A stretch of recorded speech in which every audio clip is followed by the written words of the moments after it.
Curso intensivo en el Gran Despertar, módulo 3, y es hora de hablar de la ascensión del planeta.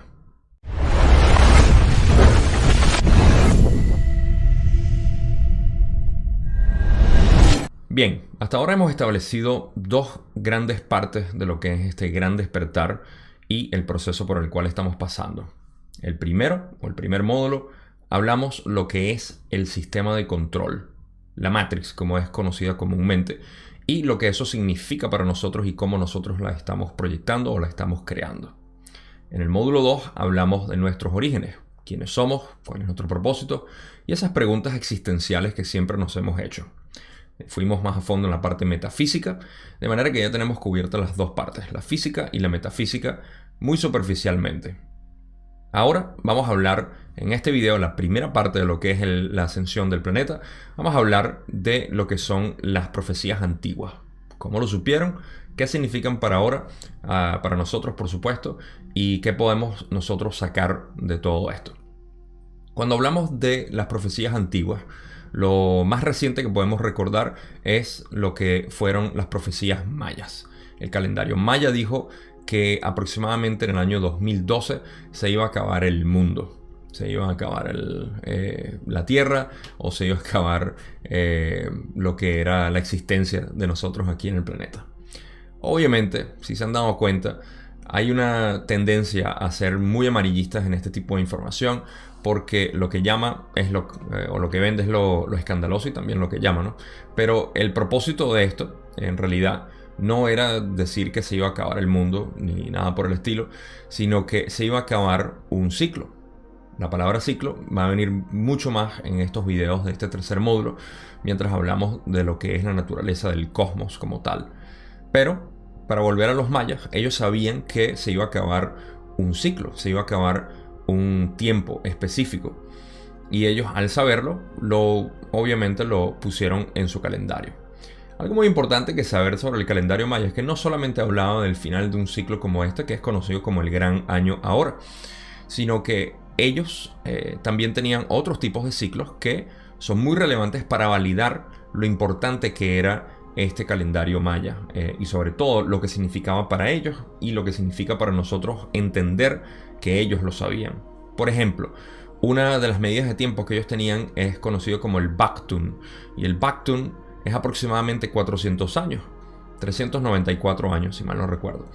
Y eso marcaba algo específico dentro de lo que era su sistema.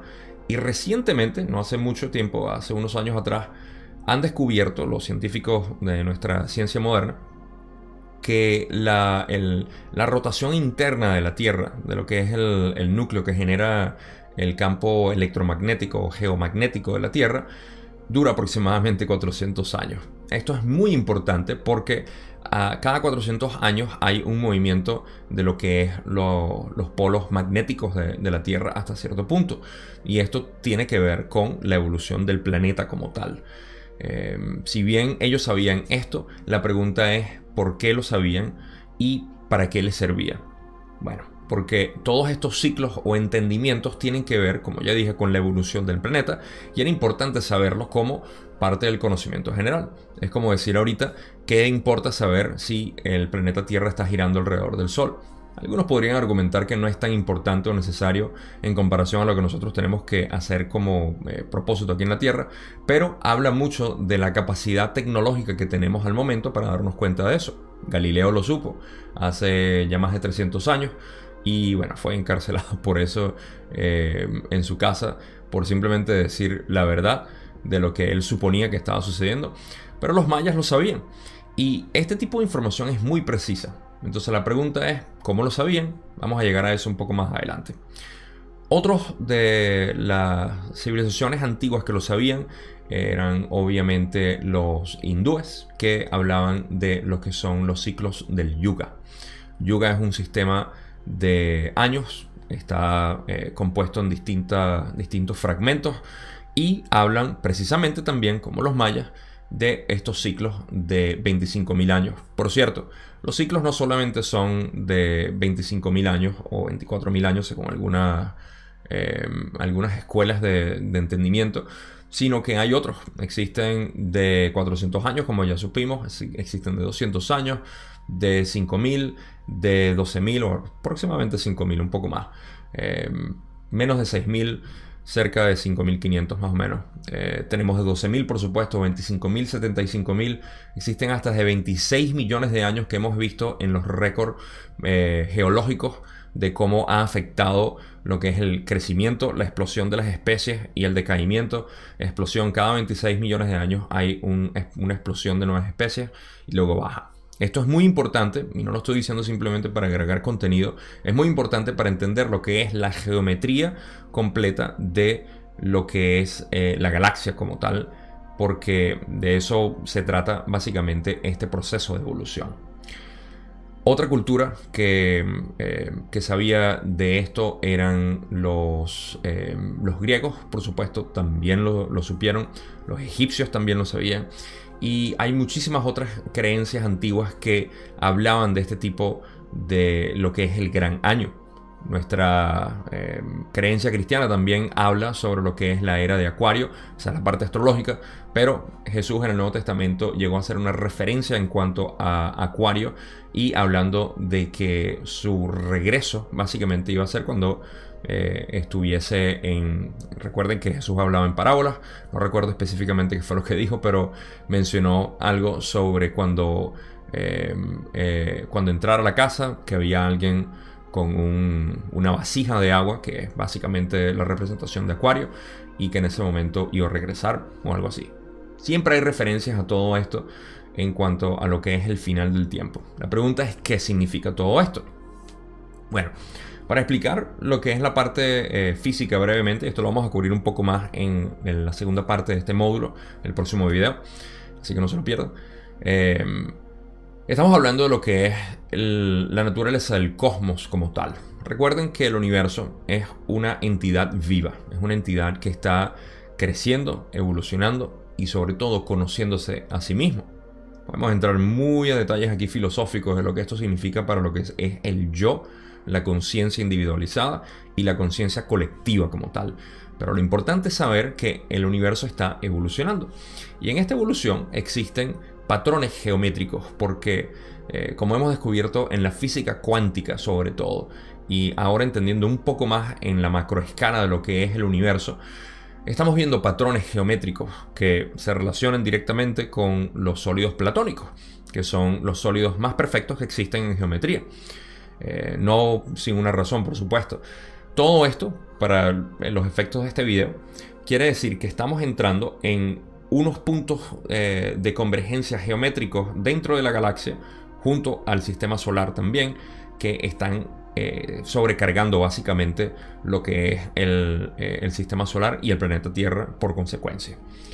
Esto también se dijo, no por coincidencia, en diciembre del 2009 fue dicho y descubierto o mencionado por la NASA que estamos entrando en un punto de la galaxia donde hay una nube de energía muy cargada, partículas energéticas muy cargadas que están entrando a lo que es la heliosfera, que es como la atmósfera del sistema solar como tal, y esa nube está empujando, por decirlo de alguna manera, esta burbuja de atmósfera que nosotros tenemos y que era inesperado.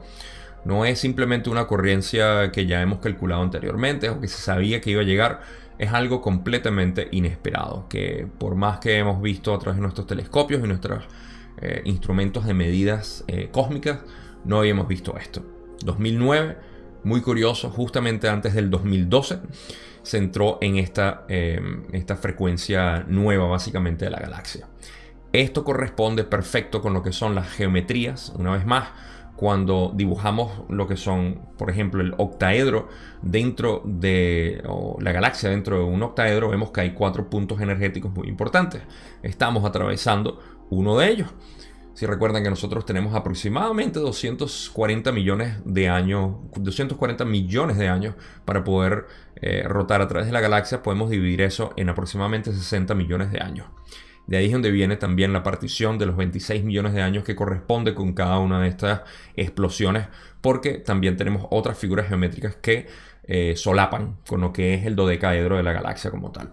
No entremos mucho más en la geometría. Lo importante es saber que estamos entrando por, obviamente, nuestro pasado, que nuestras civilizaciones antiguas lo sabían, y también por mediciones recientes.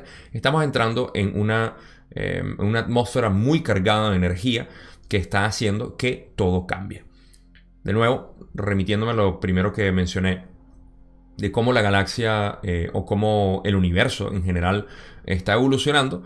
Esta es parte de lo que es ese cambio que estamos viendo dentro del planeta también. Vamos a bajar aquí al planeta una vez más y hablar de los cambios que están ocurriendo. Sabemos, como ya hemos visto, este año 2020, posiblemente en 2021 se extienda también toda esta fricción energética que estamos teniendo como conciencia humana o humanidad como tal. Este es el cambio que se está viniendo. Toda esta controversia, todo este despertar, lo que es el revelar de la realidad en la que estamos viviendo y la espesa, pero espesa ilusión en la que estábamos metidos. Si pueden recordar en el módulo 1, nos daremos cuenta que hemos estado no a través de un velo, sino yo lo llamaría como una cortina extremadamente espesa de mentiras e ilusiones. Todo eso se está viniendo abajo y es inevitable. Es básicamente, la mejor analogía que les puedo hacer es que hemos estado sumidos en una noche durante 12.000 años y ahorita ya empezó a salir el sol hace ya un tiempo y estamos en las primeras horas matutinas pudiendo divisar todas aquellas ilusiones que nos hicimos en la oscuridad de lo que eran las figuras que veíamos en sombras y dentro de las tinieblas. Pero el sol está saliendo y ahora es inevitable que la gente se empiece a dar cuenta. Muchas de esas personas obviamente se han acostumbrado a lo que eran sus ilusiones, como en la cueva de Platón, la historia de la cueva de Platón, donde la gente se sentía mucho más a gusto en las sombras y no querían saber lo que estaba por fuera, a pesar de que había gente diciéndoles que voltearan y que vieran. Mientras más sale el sol, más obvio se va a hacer y más gente va a despertar. Pero hay gente que está sumida en la ilusión por tanto convencimiento y convicciones que les va a costar y van a necesitar mucho más luz hasta el punto de que sea muy deslumbrante. Nuestro trabajo, como siempre, es tratar de ayudar a aquellos que están en su proceso de despertar y que acuden a nosotros, por supuesto, para poder ser ayudados. No me desvío más ahí. El punto es que en ese proceso en el que estamos ahorita, el planeta Tierra, despertando hacia todas estas ilusiones y sobre todo el conocimiento que se nos ha limitado a través de los miles de años por los sistemas de controles que ya hablamos en el módulo 1, estamos pasando por ese proceso de fricción. Y esa fricción es lo que estamos viendo representado aquí en la Tierra como algo conflictivo, de separación, de división, y que ahora se intensifica más. Entonces, pasando a ese punto, quiero hablar de la última parte de cómo nuestros antiguos ancestros supieron esto. Hay muchos métodos por los cuales ellos lo supieron, pero todos tienen que ver con la voluntad de la conciencia. La voluntad de la conciencia quiere decir la dirección por la cual nosotros, como seres humanos activos y vivos en el momento, en nuestra encarnación, dirigimos nuestros pensamientos y nuestros deseos o nuestra búsqueda de lo que es la verdad.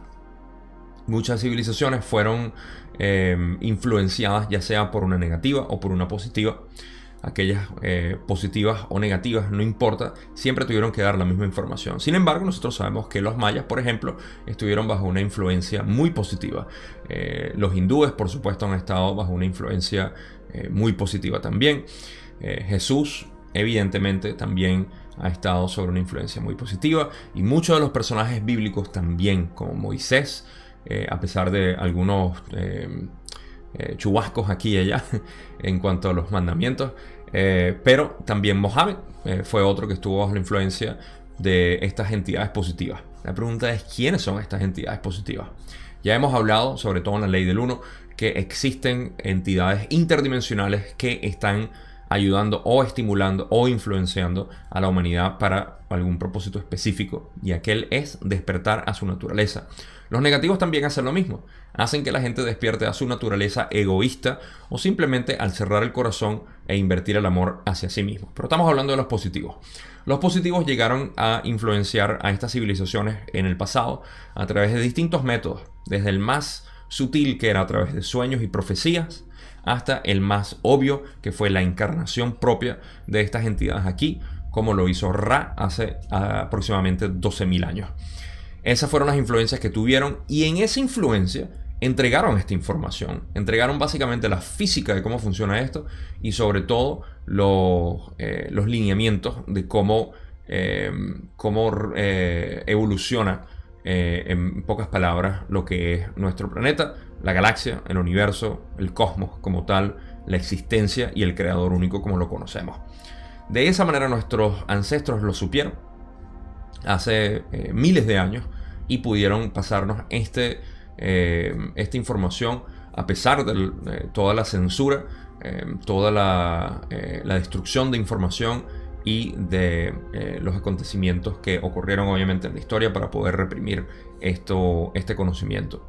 Recientemente, solamente para mencionarlo, el siglo pasado, en 1947 o 45 aproximadamente, se descubrieron unos textos antiguos que también revelan mucha de esta información, y de eso se trata lo que es el proceso de ascensión. El libro de Enoch, por ejemplo, que fue excluido de la Biblia gracias al establecimiento católico, y que refinó la Biblia para que fuera un material de control también, habla de lo que eran estas enseñanzas antiguas para el proceso de ascensión. Y en eso estamos redescubriendo todo esto, estamos pasando por lo que es el revelar de lo que es esta ilusión, y estamos entrando a un campo nuevo de energía que nos está permitiendo descubrir no solamente un nuevo pensar para la humanidad, una nueva conciencia colectiva, sino también el proceso de evolución hacia lo que es la cuarta densidad de conciencia, o 5D, como le están hablando también en algunos nichos, que confunde un poco lo que es 4D y 5D, pero básicamente es lo mismo para aquellas personas que tengan esa confusión. Los detalles, si quieren, los podemos hablar en los comentarios, que es una pregunta bastante frecuente, pero en eso estamos. Así que esa es la introducción a lo que es el proceso de ascensión por el cual el planeta Tierra está pasando. Y cuando digo planeta Tierra, estamos hablando nosotros también como un órgano indiferenciado del planeta como tal. Todos estamos pasando por esto. Tenemos una nueva Tierra evolucionando hacia lo que es la cuarta densidad de conciencia, una esfera nueva de existencia donde aquellas personas que están muriendo ahorita, están dejando de existir en el plano físico, tienen la posibilidad de entrar, y al cual nosotros iremos, ya sea en el proceso final de lo que es este último ciclo de tercera densidad, o cuando nos toque morir y desencarnar básicamente este cuerpo. En la parte 2, que es el video siguiente, vamos a hablar de lo que es la ciencia de la ascensión y algunos temas que me parecen interesantes compartir para poder tener un poco más de conocimiento sobre este proceso. Nos vemos en ese video.